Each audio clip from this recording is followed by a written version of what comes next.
আপনারা নিশ্চয়ই দেখেছিলেন গত পরশু মেট্রো রেলের স্প্রিং পড়ে আমাদের নতুন মেট্রো রেলের স্প্রিং পড়ে একজন পথচারী ইন্তেকাল করেছেন। নাম আবুল কালাম আজাদ, 35 বছর মাত্র তার বয়স। কালকে টেলিভিশনে পত্রপত্রিকা আপনারা দেখেছেন, তাদের পরিবারের আহাজারি। এই লোকটার দোষটা কী ছিল? নতুন মেট্রো রেল নিচে রাস্তা হাঁটতেছিল, সেখানে স্যার এই বিয়ারিং পরে মৃত্যু হয়েছে। অবশ্যই standard of care is too high, public সেফটির প্রশ্ন আছে। শুধু বাংলাদেশে তো মেট্রো রেল নাই, সারা পৃথিবীতে আছে। ইয়ারেস অনেক অনেক জায়গায় 50 বছর 70 বছর 80 বছর আগের মেট্রো রেল আছে। এরকম ঘটনা তো শোনা যায় না। আমাদের এখানে হলো কেন? Corruption and negligence from the part of contractor এবং সরকারের যে কর্মকর্তা যারা ছিল, যারা মেনটেন্যান্স দায়িত্ব ছিল তারা।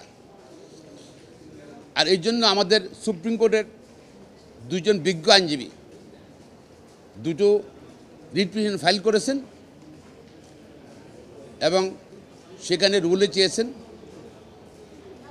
যে তাদের নেগলিজেন্ট এবং এটা একটা মৌলিক অধিকার লঙ্ঘন করতে, মানে বাচ্চা নিরাপত্তা চায়, রাষ্ট্রের দায়িত্ব নিরাপত্তা দেওয়া।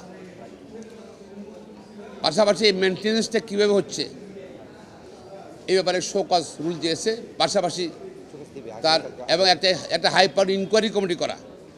শুধু ওই ডিপার্টমেন্টের মেট্রো রেলের কর্মকর্তা দিয়ে হবে না, বাইরের ইন্ডিপেন্ডেন্ট ইনকোয়ারি কমিটি করার জন্য প্রেয়ার দিয়েছে এবং তার পরিবারকে কম ক্ষতিপূরণ দেওয়ার জন্য করেছে।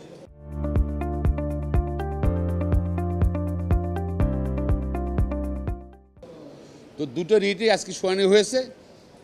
তো দুটো রিটই একসঙ্গে হবে, আগামীকাল এটা আদেশ হবে এবং আশা করি যিনি ইন্তেকাল করেছেন রাষ্ট্রের অদক্ষতার জন্য, দুর্নীতির জন্য, নেগলিজেন্সের জন্য সে ক্ষতিপূরণ পাবে। পাশাপাশি ভবিষ্যতে আমাদের পাবলিক যে অথরিটিগুলো আছে তাদের স্ট্যান্ডার্ড অফ কেয়ার অর্থাৎ তাদের দায়িত্ব জ্ঞান সম্বন্ধে আরও যত্নবান হবেন আশা করছি। আগামীকাল এটা শুনানি শেষ, আগামীকাল আদেশের জন্য আছে। কোর্ট বলেছেন, হ্যাঁ কোর্ট বলেছেন, এটা তো কোর্ট শুনেছেন, এটা তো কোনো ডিনাই করার কিছু নাই।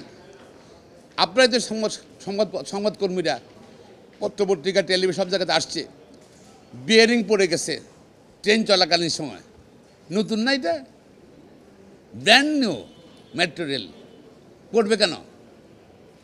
তাই গেলে শুনেছে। তো কালকে আদেশ দেবে, আশা করি সে তার পরিবার ন্যায় বিচার পাবে, জনগণও ভবিষ্যতে নিরাপত্তা পাবে। নেগলিজেন্স তাদের সরকারি কর্মকর্তারা নেগলিজেন্স করবে না, এটা হলে একটা। Thank you. আর এটা রিটটা ফাইল করেছে, একটা করেছে তানবীর আহমেদ, এটা জনস্বার্থের রিট। আরটা করেছে অ্যাডভোকেট আবদুল্লাহ মামুন, হ্যাঁ, এবং অ্যাডভোকেট তানবীর আহমেদ। ধন্যবাদ।